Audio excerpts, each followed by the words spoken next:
there was foul play. There was no doubt about it. That was never a doubt in my mind.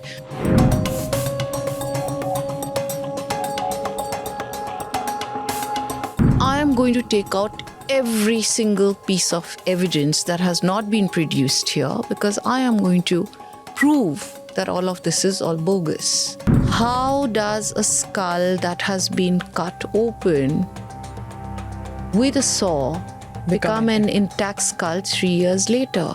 When we saw the raw data and we saw those electropherograms, each and every, a large portion of the electropherograms, the numbers were cut out, the machine printed numbers were cut out and changed.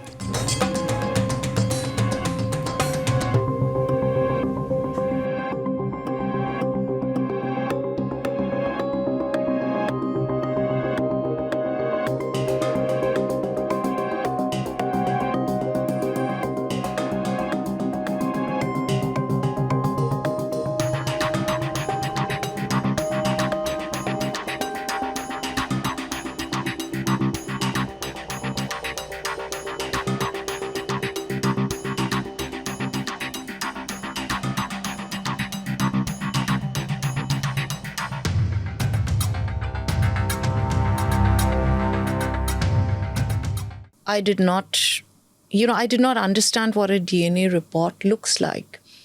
But I do recollect very, very clearly that when Sudeep Pasbola, who was my trial lawyer at that point, he just asked me one simple question when he met me, which is very interesting, that I need to know that as your lawyer, I am going to defend you. I need to know one thing: are you guilty or not guilty? Of murder? Obviously. Or conspiracy or hiding? Or anything connected to this case. You need to tell me that. Because if you tell me that you are guilty, and this is because I've not written in detail about it in the book, but I will still talk about it, then I will decide on how much to ask for. But if you are telling me you are innocent, then I am going to take out every single piece of evidence that has not been produced here, because I am going to prove that all of this is all bogus. And which is exactly what he did, because then he told me, he said, a DNA report is not one sheet of paper. You need to understand that there is a full process of documentation, and there is a raw data that comes before this, and which is in the form of an electropherogram. It's like a cardiogram. Okay. So which basically, when you put in any sample, whether it's a blood sample or a bone sample, so the machine automatically, starts printing, the machine prints it, prints that the electropherogram, like how we have it in the cardiogram, right? That electropherogram where it takes the peaks of the allele numbers. And that can only be machine printed. So when we asked for the data, finally, just before the DNA expert, who was Mr. Lade, he came to testify, we asked for the raw data. And that was the point, my lawyers said that we are going to win this. Because when we saw the raw data and we saw those electropherograms, each and every, a large portion of the electropherograms, the numbers were cut out, the machine printed numbers were cut out and changed to match my blood sample. And this is not there in the book. Yeah, that is why I'm elaborating on it right now, because now this thing is in an open court. My trial is in an open court, and people report only as much as they want to report, right? So which is convenient, and which it's also shocking creates, what you're saying. Yes. And so Mr. Lade, who is the DNA expert, actually admitted, because our defense lawyers confronted him with the electropherogram and said, isn't this supposed to be only machine printed? He said, yes. And then after that, they said, but there are, handwritten changes here to the numbers. And then he said that I have changed it. So, and from that, finally the DNA report was that one sheet of paper was attached. To that. Besides the DNA, there's also the forensics that you talk about in great detail about that, the skull. And these are two things which come up, and then the sighting of Sheena. Are those three things a major reason, or three major reasons why the judge probably gave you bail?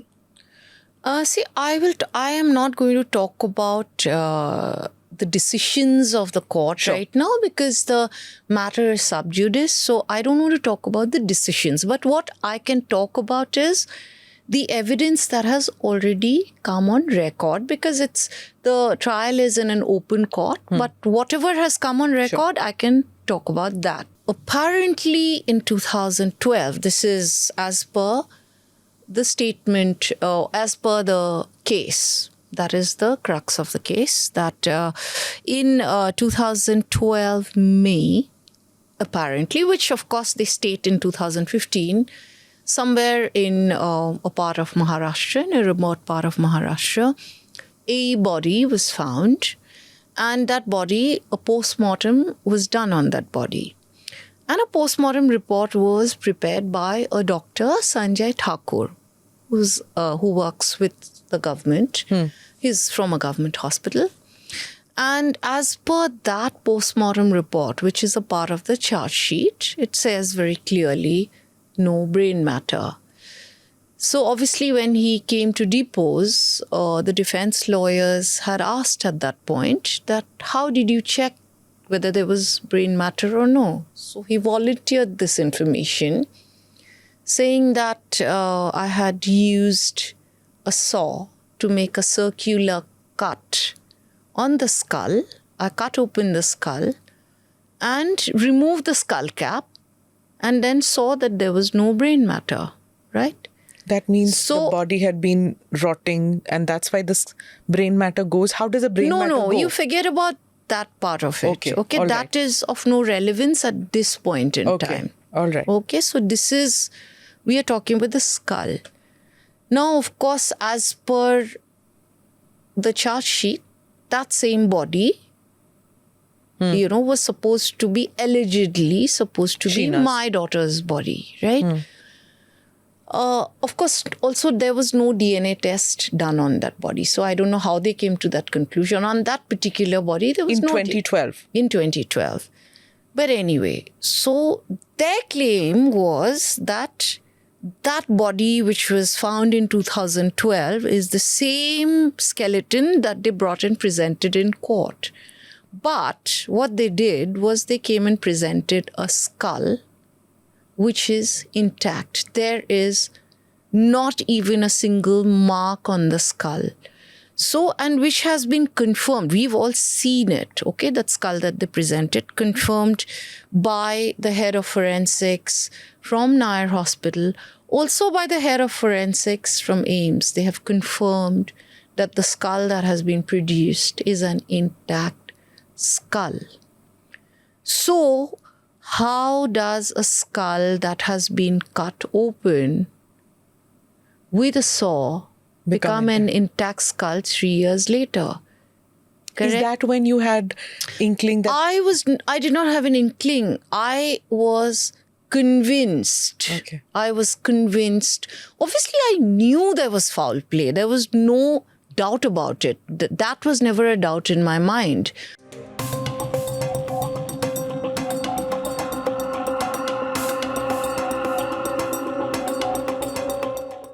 Stay with the Times of India for news breaks, analysis, interviews and events. We bring you stories from your neighborhood and from across the globe as well. Subscribe to our YouTube channel. Hit the like button and press the bell icon so you don't miss any of our videos.